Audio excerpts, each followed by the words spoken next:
Hello YouTube friends and welcome to my channel. In this video I want to share with you another knife from the Chinese knife maker or company Eafengrow. This will be the M1 3551 920 C223 Para. The really long description they have used on this one.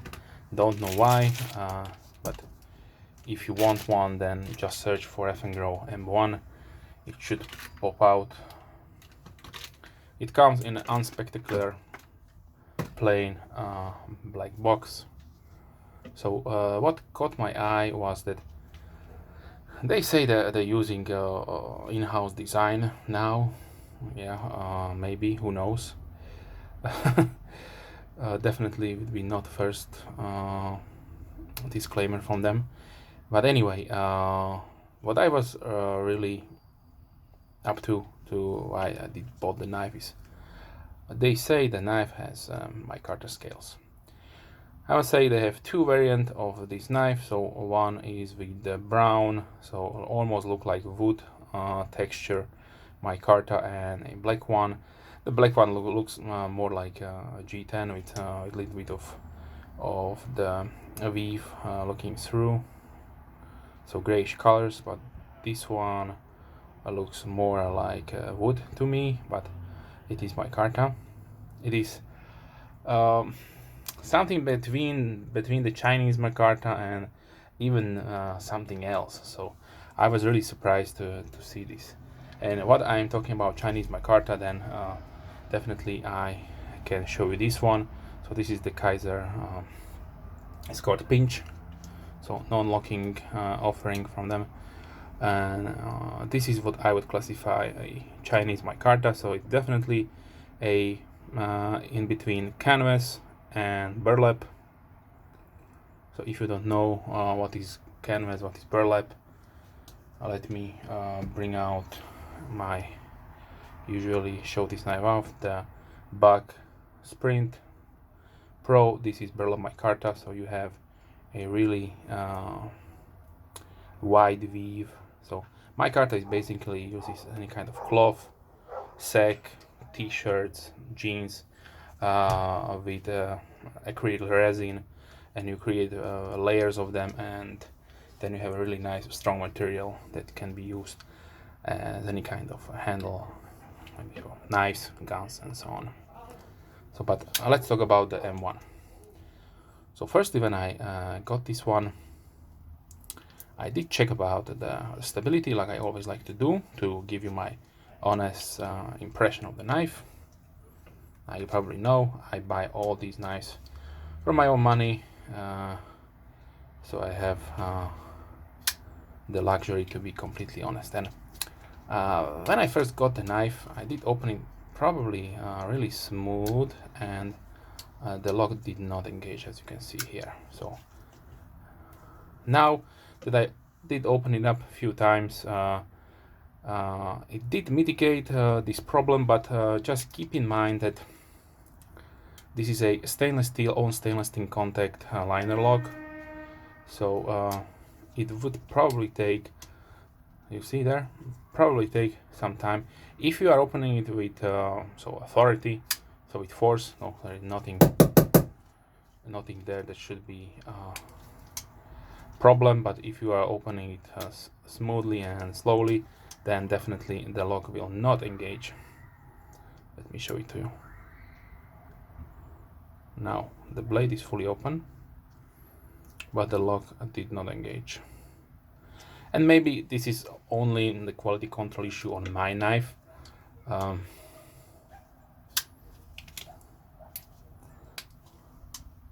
So yeah, who knows? Maybe if I open it up 100 times, then it will go away completely. But it is what it is. I wanted to put it out there so that you know that you are not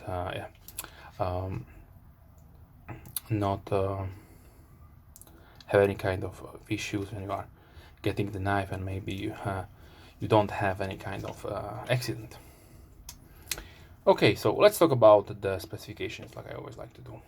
So the F1 is the overall length of 21.7 centimeters or 8.5 inches, so a rather large knife. We have a blade of 9 centimeters or 3.5 inches, so already standard. The handle length is 12.7 centimeters or 5 inches. The blade thickness is 3.9 millimeters or 0.15 inch. The handle thickness is 1.6 centimeters or 0.6 inches. And we have a nice D2 blade with nice stone washed finish on the blade. We have a partially false edge on the top. D2 marks the blade and Eafengrow logo. What I'm really surprised and really like to see on most of say my knives is a deep carry pocket clip. So this one has a really nice design. You can see there has a nice bend to it, so this will not tear up your pockets. We have full stainless steel liners, and that is probably everything. One more point is of course the weight. Given that this is a full stainless steel knife, you can probably suggest that it will be a little bit on the heavier side, and it is 151 grams or 5.3 ounces. Given the price point, I'm not going to make any kind of assumptions about the quality. Yeah, you are looking at 25 US dollars and 50 cents. So for that price, you are getting a fairly decent knife with D2, if it is D2. Disclaimer there, but they claim there is, and a really nice so overall fit and finish and design. This is a rather large knife for all size of hands. I have a large size hand, so it will fit nicely. So now let us continue with the pocket profile. It has a nice deep carry pocket clip, so yeah, no problems there. A little bit snag around the screw part. Let me see if they, yeah, the screws are poking out, so there will be some kind of friction. Yeah, you can see and hear it right there. Definitely nothing major, but yeah, that is maybe a design feature they could mitigate if there will be any kind of second version of this knife, but I'm strongly doubt that there will be. But anyway, so let us see the sharpness. Sharpness wise, nice and sharp from the box, like it should be. And now yes, I forgot to mention that it rides on a KVT ball bearing washer, which is always the way to go to give you a nice smooth action. The lock bites a little bit in. That is expected since it is steel on steel contact, but it's probably because they have used some kind of 448 or ACR30 MOV on the liners and not D2. If this was the same steel, that should not happen. But anyway, let me give you centering. Perfectly centered, nicely done. And now the size comparison portion of the video. So let me bring out a few micarta knives that I have in my collection, and I have mentioned it in one of my previous channel updates. The year 2020 is focusing on micarta and traditional knives, so these two. So here is the Tuya knives Cebu, the QSP Pelican, Ace Grand from Giant Mouse,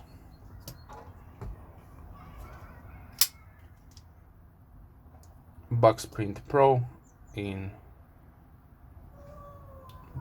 burlap micarta. Then I have here my Chinese large reptilian, also in micarta. Small reptilian from Benchmade.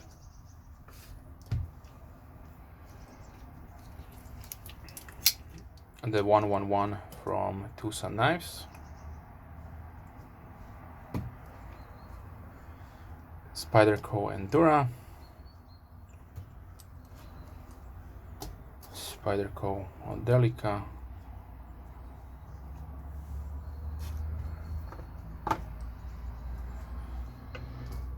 Kershaw Shuffle 2. And Bug Vintage Pro, also in micarta. So definitely a nice, fresh, new offering from Eafengrow.